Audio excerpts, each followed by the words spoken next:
Hey everyone, and welcome to Understandable English. Recently, in the United States, politics is often in the news because 2024, this year, is a year when we will choose the next president. We have our elections. But this process can be a little bit confusing or hard to understand. What is a primary election? What is a general election? Maybe you've seen the word caucus too.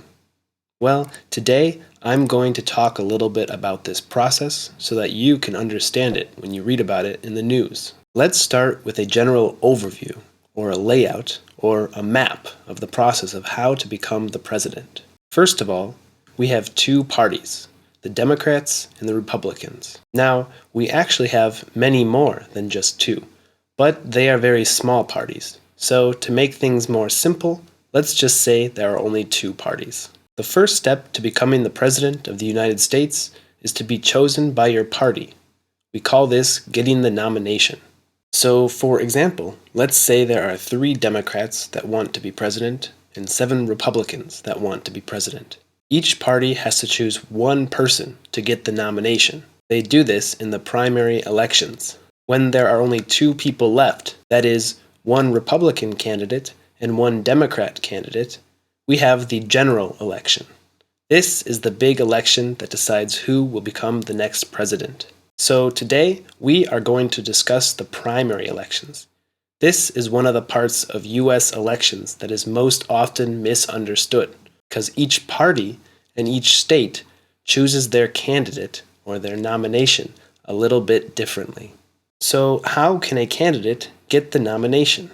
Each state has a different method for the primary elections, but most of them can be boiled down to, or shortened to, voting with either a secret ballot, that is, voting on a piece of paper that no one else can see, similar to what you see in other elections, or a caucus, which is an open vote where you can see who is voting for which candidate. Typically, we do this by raising our hand when we vote. Some states have open primaries, which means anyone who can legally vote can go and vote in the primary elections. Other states have closed primaries, which means you must be a registered member of the party to vote.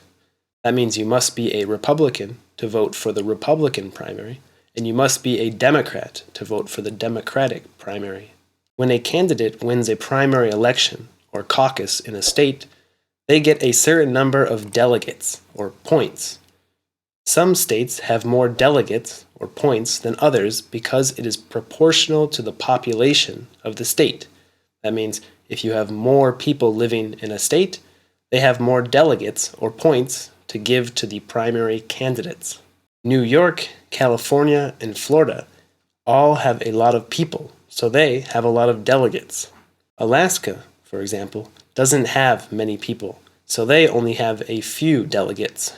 Some states are a winner-takes-all state. This means that the winner of the primary gets all the delegates from that state.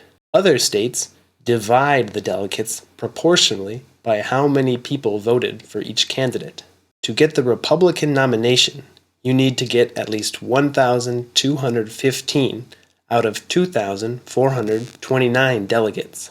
To get the Democratic nomination, you need to get at least 1,991 of the 3,979 delegates.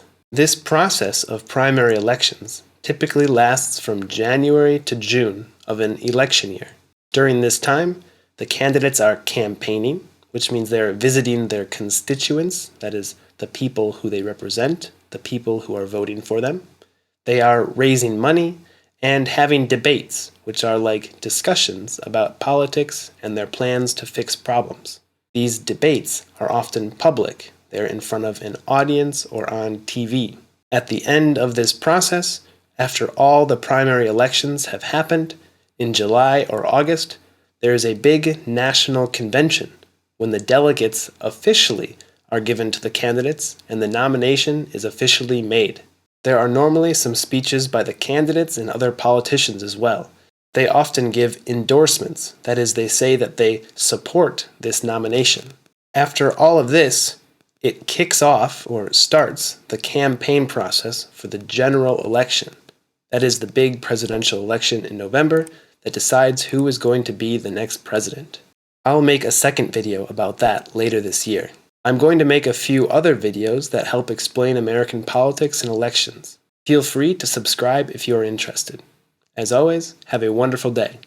Toodles.